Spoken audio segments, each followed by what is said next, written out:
Today on Sports World from the City of Lights, Las Vegas, Nevada, live boxing action featuring the legendary Panamanian Roberto Duran and Wellington, Wheatley of Ecuador. It's a 10-round tune-up for Duran as he attempts to scale the welterweight ranking, having abdicated his throne in the lightweight division. Duran, known as Mono Steve Piedra, the Hands of Stone, wants his shot at the split welterweight division. He hopes for a matchup with either WBC champion Sugar Ray Leonard, seen here taking the title from Roberto Benitez, or from Pepino Cuevas, the WBA champion, seen here against Harold Weston on a previous Sports World telecast. The 28-year-old Duran has been inconsistent in his attempt for a second division title, and he has something to prove here today. And then a further look into the world of boxing on Sports Journal. Boxing champs Sugar Ray Leonard and Marvin Johnson talk about the man who trained them to win, Sarge Johnson, who takes his coaching techniques to kids in gyms from Indianapolis to Indonesia. Also, the third round of Sports World professional roller disco competition. It's Grace on Wheels under the disco ball in Mission Viejo, California. All today on NBC Sports World. The other fighter only came up to my chin. The whole trouble was he came up too often. All of a sudden, I discovered someone I knew in the fourth row. It was me.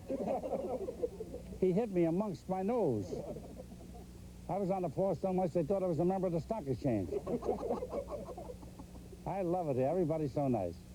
I was listening to two ladies here, two ladies from the Bronx that were at the fight here. And one says, "Do you see what's going on in Afghanistan?" The other one says, "I don't see anything. I live in the back." Oh, these people here are great. I was in the lobby of my hotel, the Hilton. I found a guy's hand in my pocket. I said, "What do you want?" He said, "I want a match." I said, "Why don't you ask for these? I don't talk to strangers." So nice to be here in town with Tony Orlando, my buddy, and I want to tell you. Welcome, and coming up, Roberto Duran, pound for pound, the best fighter of the last 2 decades, a man who intimidates opponents with those angry eyes.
Welcome you to Las Vegas, Nevada, the city of glitter, the city that lives by night. Hi, everybody. I'm Marv Albert, along with the fight doctor, Dr. Ferdy Pacheco. And coming up on NBC Sports World, Roberto Duran and Wellington Wheatley. For Wellington Wheatley, no question about it, it is the most significant fight of his career. And Ferdy, when we talk about Roberto Duran, you wonder, is he looking at it merely as a workout? Because there has been a question about his lack of motivation in certain bouts. Roberto's well motivated now. Duran is one of these fighters who has to have a goal. He certainly has a goal in the welterweight title. He's been getting stronger and stronger. As we know, he's been the greatest lightweight, perhaps of all time, some people say. However, as a welterweight, he's less than satisfied. With each succeeding fight, he's been getting stronger. He's been getting more determined. I think that he would make a mistake to take Wellington cheaply. A lot of A lot of strange nights have happened on the way to the title. They've certainly happened to some fighters I've worked with, and Roberto cannot take anyone cheap. However, Roberto figures everything is life and death in his life up to this point, and he literally hates the opponent that he fights. So it's going to be a short night for Wellington if he doesn't watch out, and it's going to be a long night for Roberto if he takes him cheap. All right, Ferdy, I know you had the opportunity to chat with Roberto earlier, so let's go to that conversation. Roberto Duran, we're here in Las Vegas to fight Wellington Wheatley, a world-ranked welterweight. How do you expect to fight him? He's moving, he's jabbing, he's trying to get away from the power of Roberto Duran. How do you catch him? Bueno, como le dije, que ellos todos vienen a yapear y a salir huyendo. Ellos no vienen a presentar peleas. Pero yo sé cómo pelear ellos y yo me lo voy a ganar. Like most people that feel his punch, he runs and jabs. Like most of his fighters, he knows how to catch his opponent, he knows how to finish his opponent, and he thinks he'll be able to take care of Wellington in that style. You've been the greatest lightweight possibly in the history of the game. How do you feel as a welterweight? Are you as good? Bueno, yo me siento mucho más fuerte en 147 libras y no tengo que hacer sacrificio como hacía en las 135 libras. Y yo le estoy demostrando al mundo que cada día yo estoy mejor y más rápido y mucho más fuerte. He doesn't have to sacrifice to make weight. He feels stronger, he feels sure, he feels confident, and he thinks that with each fight he's demonstrating more and more that as a welterweight he will be every bit as great as Roberto Duran, the greatest lightweight perhaps that has ever been. And fighters like Roberto Duran and Wellington Wheatley learn to box from coaches who remain anonymous while their boxers become famous. Today's Sports Journal profiles America's most successful and most anonymous boxing coach, whose students are among the most famous in the world. It's Sunday, February 24th, and today's edition of Sports Journal is brought to you by Schlitz. Make the most of now, from the life you live to the beer you drink. Go for it. Now, this is one of those little black Bentley speed bags. It's very fast. It sharpens your reflexes up. Now, I want you to punch it with rhythm, with charisma, with rhythm. Keep your eyes on it and your hands going. Understand? Fast with it. Do the double stroke, the cross stroke, the 1, 2, 3. That's the rhythm. That's what I like to see. Professional boxing begins here, where amateurs work out in thousands of neighborhood gyms like this one in Indianapolis, Indiana. Kids are taught to build boxing skills by coaches like Tom Sarge Johnson. Now, Sarge is no ordinary local. He's the U.S. national boxing coach, and he's responsible for the success of boxers like Sugar Ray Leonard, John Tate, Leon Spinks, Marvin Johnson, Howard Davis, nearly every amateur champ of the past decade. Boxing techniques, the fundamentals. Punch, but think when you punch it. Just don't be punching the punches. Okay, let's go. All right, sit right there, now move. I want you to move, sweep that. Learn to double them punches up. A one-handed boxer never wins anything. And he knows how to win. A Louisiana preacher's son, Sarge, won 25 bouts as a pro during World War II and then retired to coach amateurs in the armed forces. He's been coaching winners ever since. In order to be a good coach, to be a good teacher, you have to prepare your work. Go to the blackboard, do your homework, go to the libraries, go to your encyclopedias and learn how to do it. You must know the methods of teaching, how to explain, how to demonstrate, how to program, how to organize, have flashcards, have training charts. A videotape is one of the best methods. Now you have something to offer. It's like a good entertainer. As long as you have something to offer, you don't have to worry about the audience. Now, this is the wrong way when you do this. Throw the jab. Pulling the head back. Now, throw the jab. Right there. Shoot the jab. Right there. Catch it like that. So you must learn the techniques and learn them properly. It's not how long you do something. It's how well you have been taught and how well you execute each movement of the boxing and learn the skills in their proper sequences, step by step. What he does is take time to explain every little detail about boxing that many other coaches take for granted that you're already supposed to know. Sarge may tell you to throw a left jab like any other coach. Instead of just telling you to throw a left jab, he's going to first explain to you what a left jab is, how high you're supposed to hold your hand, how far away from your face you're supposed to hold. He's going to go into all the details. Throw the jab again. See, catch it there. See, catch it. Catch it.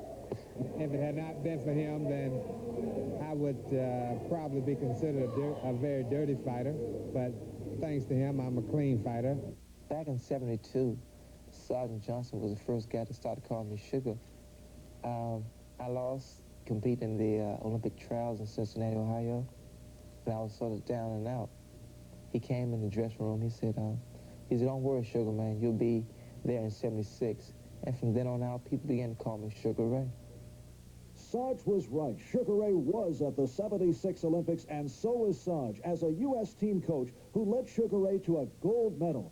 Leonard turned pro and won the welterweight crown. Sarge stayed with his amateurs, working with new contenders like Alex Ramos, Jackie Beard, and Davey Armstrong, using the same techniques that worked for Sugar Ray. He said, look, I'm not going to change anyone. You're just going to be yourself, but I'm just going to add. He said, because you wouldn't have gotten so far if you was doing something wrong. So he would let you continue to do your own little tactics or style, and he just add a little piece on here, a little piece on there. Johnson put the pieces of his knowledge into lesson plans that he uses in his other job as a paid State Department specialist. He travels Africa and the Middle East to set up boxing programs, and his diplomatic experience helps him to cope with the politics of international competition, as occurred recently when U.S. heavyweight Jimmy Clark lost a decision to Teofilo Stevenson. The referee was Cuban, and many observers thought Clark won. So did Johnson, and he stresses the need for judging winners on merit, not nationality. Until we go in that direction, you're going to always have a little resentment in amateur boxing and causes sometimes chaos. And right now, the United States is kind of getting tired of competing against countries that want to maliciously rob our talented young men. I think Sergeant Johnson, he had a variety of personalities. You know, he was like a deacon, he was like a minister, he was like a teacher, instructor. He was a variety of personalities, which made him Sergeant Thomas Johnson.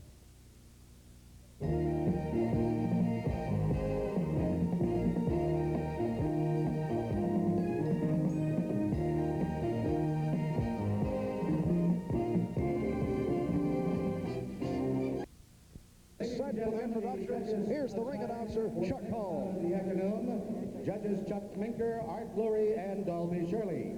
The timekeeper is Mike Morabito, counting at the knockdowns Eddie O'Toole, the attending physician at ringside Donald Romeo, and the referee is Carlos Padilla. 10 rounds of boxing in the welterweight division. Introducing in the red corner, weighing 148 pounds. Fighting out of Esmeraldas in Ecuador, he is the Latin American champion, Wellington Wheatley. And in the blue corner, weighing in at 147.5 pounds, the former lightweight champion of the world, now the #1 ranked welterweight. He fights out of Panama City, Panama. Introducing the very popular Roberto Stonehenge Duran. 10 rounds of boxing. Roberto Duran, 28 years old, out of Panama City, Panama. His 70th pro fight. He's won 69.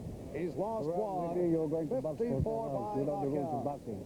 Avoid using any kinds of fouls. Don't throw any punches during the break, okay? Here comes the fight. And Roberto Duran attempting to prove he can make that transition from 135 to 147 pounds. Of course, a legend as the lightweight champ. He has won 6 straight as a welterweight, although he has not been overly impressive. Wheatley, 25 years old. This is debut in North America. He is the Latin American welterweight champion. And we might add, he's never been knocked out, and he's never been off his feet. Wheatley figures to try to figure out how to stay away from Stonehands, but Stonehands has a way of catching him. Marv Albert and the fight Dr. Bertie Pacheco from ringside in Las Vegas. Round 1 scheduled for 10. 3 knockdowns stops the fight. The bell cannot save the fighter. Scoring on a 10-point must. The 3 judges score. The referee does not score. But only the referee can stop the fight. This the biggest payday in the career of Wellington Wheatley, a reported $20,000. Wellington just shot a right hand that buckled Roberto. Must have caught him a little off balance, but he has buckled him. Wheatley not able to connect as Duran moves in. Wheatley certainly showing no fear of Roberto. I'll say that. He's standing still for him. Wheatley's record 17-3-1, but he's won only 7 by knockout.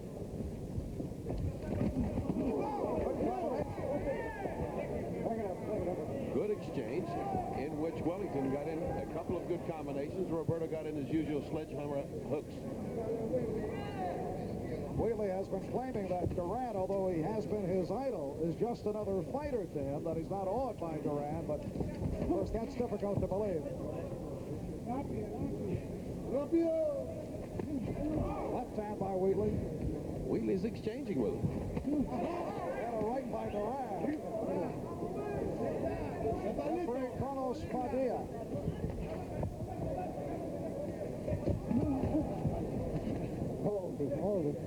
Wheatley's getting brave and even trying jabs to the body, usually disastrous with Roberto Duran. He's certainly not running from him, Marv. He's certainly standing there to fight. Is what he said to us before the fight. He came to fight. He is the Latin American champion. He's never been off his feet, never been knocked out, and he claims he can't feel the punches inside the ring, Marv. I wonder how long that local anesthetic will last when hands of stone land some of those bombs. Duran has a different point of view on that.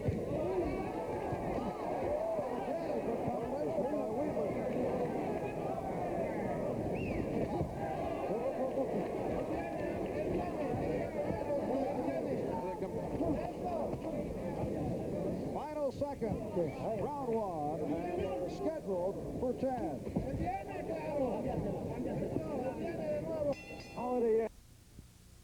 And this is round 2. Roberto Duran of the white trunks, Wellington Wheatley out of Ecuador in the red, and Bertie Pacheco. Wellington Wheatley has opened up as he is not in awe of Duran, but of course we're very early.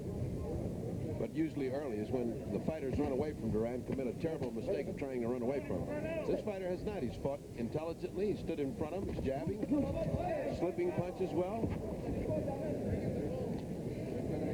Duran's last bout, January 13th, here in Las Vegas, a 4th round knockout of an overmatched Joseph Sabuga. Sabuga hung in.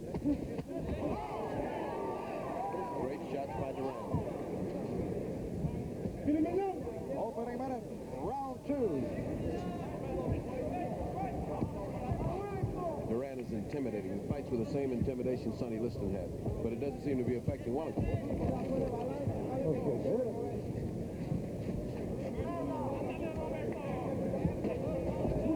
Does he have the punch as a welterweight that he had as a lightweight?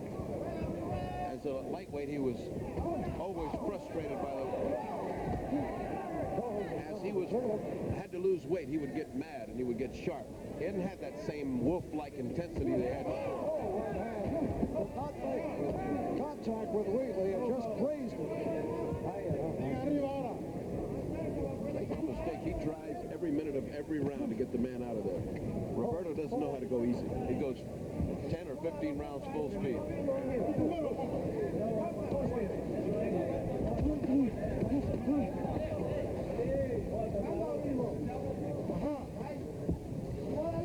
Wellington Wheatley has been given the nickname of Hands of Steel by sports writers, a nickname that he does not appreciate. Wheatley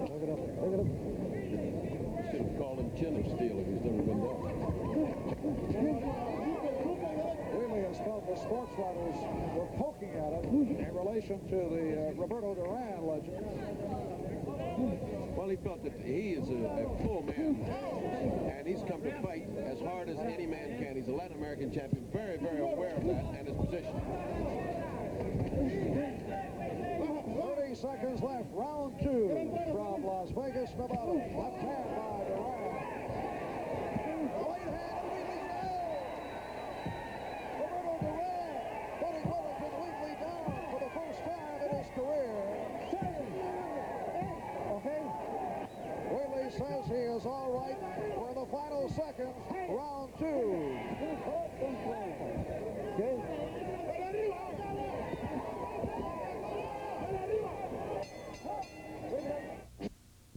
Back in Las Vegas, Marv Albert, Dr. Ferdy Pacheco, the fight doctor at NBC's boxing consultant. Wellington Wheatley was put down in the second round by a strong right hand by Roberto Duran. Wheatley in the red, Duran in the white. Well, the monster is loose again, and it looks like he's on the trail of the welterweight crown. He certainly is a devastating fighter when he puts it together, Mark. Another right did not make contact. And Wheatley slipped into the corner.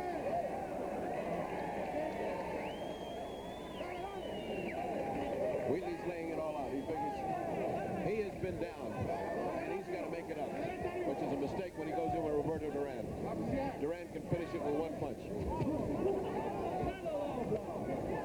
Duran is always a master of the head feints and the shoulder feints, and he has Wheatley ducking before he throws punches. Left hand by Duran. Another hook, another right hand. And again, Wheatley in trouble. The referee Carlos Padilla breaking him.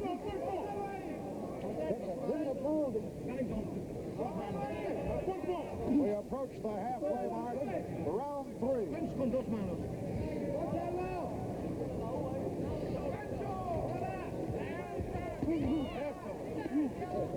Duran scoring to the body. Duran's body shots take so much out. Body shot, that's enough to knock you down. Wheatley is helpless off that flurry.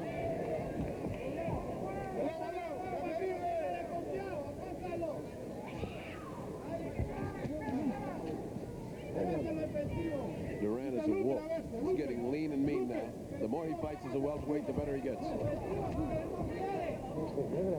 And as always, Duran will throw everything at his opponent in the ring.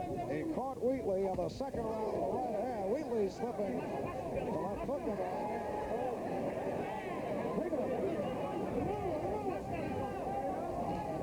Wheatley's not giving up. He's thrown everything he's got. He's doing the best he can, and it's not too bad right now. To keep Duran at bay after you've been down is really something. His blood comes up, and he goes for the kill. 30 seconds left. Third round. Okay,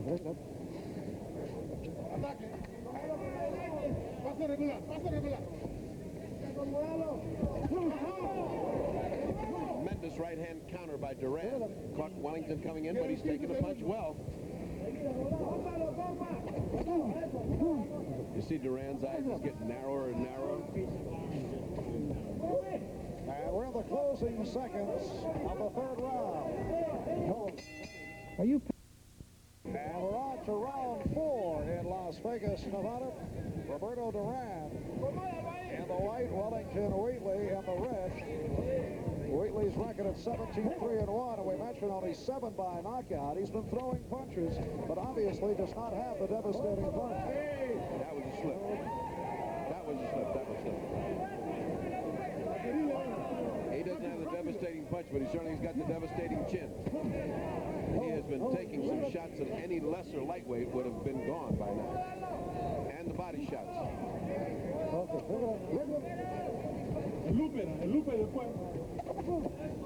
Well, would you say that Duran is successfully getting by his crossroad here?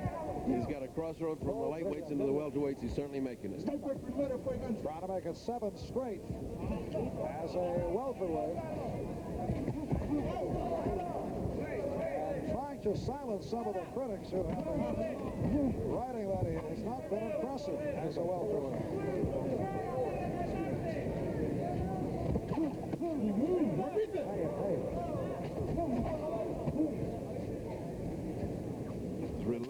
This keeps coming, keeps coming. I must say, give Wellington some credit. He keeps fighting back.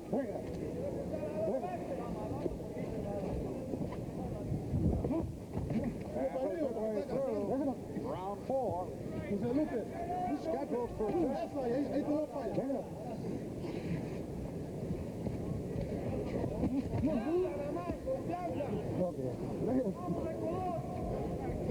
Duran put Wheatley down in the second round with a strong right hand. But Wheatley able to regroup in the final seconds. Few people regroup from a Duran knockdown. You have to give him credit. He's taking some very, very strong body shots, and he's being hit by every hook. Same footing in any fight where Roberto Duran is involved. The referee certainly earns his money. He's a good one, too. Badilla's a great referee. He's heating up. Can you see his eyes? He's just stoking up like a furnace. He just keeps getting narrower and closer to a wolf-like look on his face. He has those angry eyes that we touched upon earlier.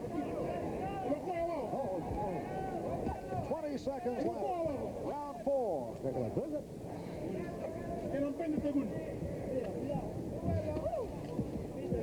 Holding. Combination by Wheatley as this 4th round concludes.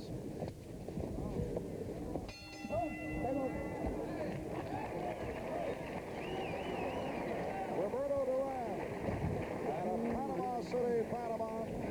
The man they call the Hands of Stone. Okay. A man who dominated the lightweight division from 1972 until he gave up the title early in 79. And working in his corner, the great corner man, Freddie Brown, Ray Arcel.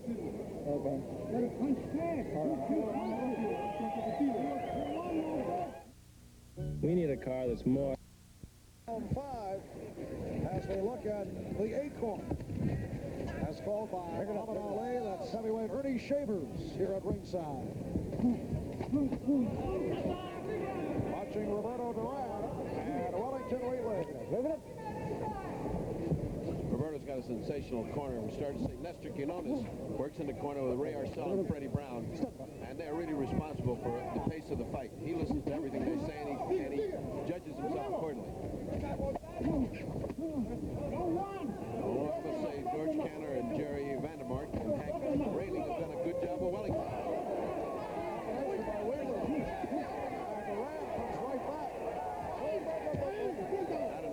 That was a slip.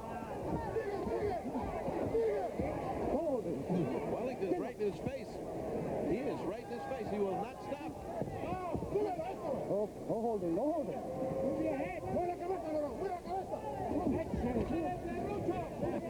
There's middleweight champion Vito Anteprimo.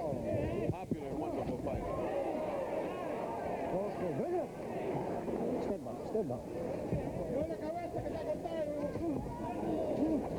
Now they're butting heads quite a bit, and this could be very dangerous for Roberto, because if there's one way Roberto can win this fight, it's on lose this fight, it's on a cut, which would be disastrous in his way to the title. Good right hand by Duran.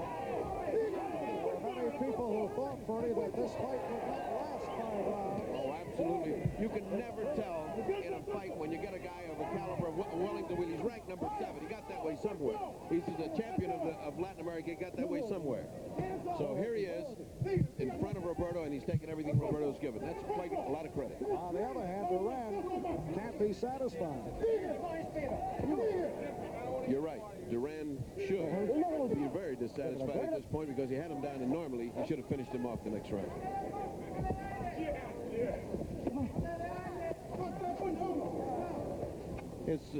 So far, his welterweight record has not been spectacular as his lightweight with knockouts as he feels his way around the welterweights. It could be that he doesn't punch that hard. Could be that the bigger guys take the punch. Half minute left, round 5. Good left hand by Duran, then goes to the body. And another left, landed by Roberto Duran. And Wellington came up with an uppercut from just grazed Roberto, which could have been very dangerous. was He's turned in around. Wheatley just got hurt coming out of that exchange and went into the ropes in trouble. He's in trouble. He's gone down. Final seconds of the round. That's a lot of Be able points. to get up, but the round has concluded. Okay. Now, there's the bell. We did receive the indication that the round was over, although the bell seemed to be delayed. And that was greatly controversial. First a low blow and then repeated blows to the back of the head by Duran. He was holding his hand and hitting him in the back of the head, which is a foul and can be disqualified for. Another way that you can lose this fight. Going up? Get the buckets off. Wellington Wheatley going down for the second time. Steady, no get. In the final seconds of round 5. There's Wheatley all the way down. And it's on to round 6. Back line. So Wheatley went down in the second, and then at number 5 and in trouble at the end of the round. Remember, the bell cannot save the fighter. But Wheatley was able to get up. Roberto is really putting on the gas. He's really stepping on the gas. He wants to finish this off. He wants to go home. Wheatley's not having any of it. He's still coming back. Oh, good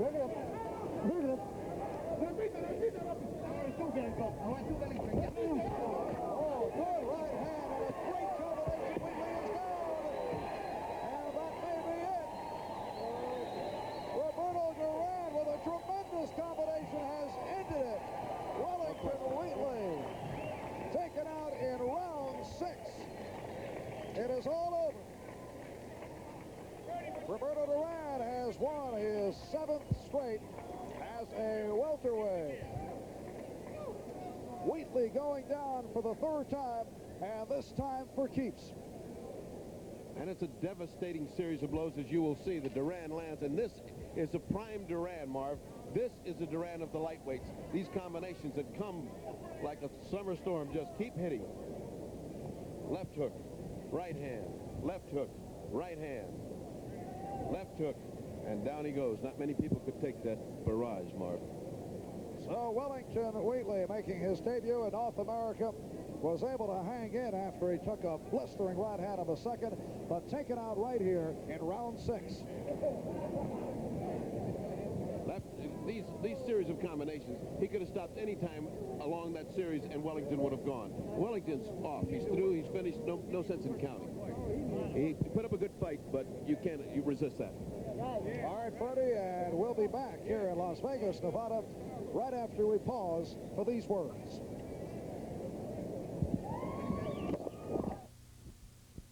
Duran, who just took out Wellington Wheatley in round number 6, and with Freddie helping out in the translation.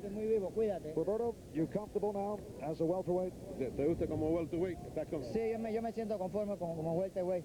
Lo que pasa es que, como te dije, me vengo preparando poco a poco. No puedo meterme así a prepararme a lo loco. Tengo que ir poco a poco para ir cogiendo fuerza. He feels good as a welterweight, and he feels like he's at different stages. He's now progressing to the final stage as a welterweight, where he can be at full speed.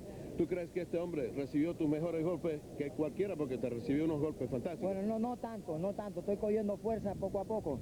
La última vez tenía un poquito de fuerza, esta vez tengo un poco más de fuerza, pero no me ha cogido los golpes buenos porque es muy vivo, se me iba con los golpes y se me agachaba. I asked him if he thought Wellington took the punches better than almost anybody he fought. He said yes, Wellington's a very shifty and smooth fighter, but he wasn't as strong as he's going to be. The last fight, he wasn't quite as strong. This fight, he's strong. And the next fight, he's going to be very strong. And as I told you, the monster is loose and on the way to the title. Se me agachaba mucho. Okay, Roberto, thank you very much. Roberto Duran taking out Wellington Wheatley. We'll have more boxing here on Sports World a little bit later on. Now to Disco Donna Di Verona.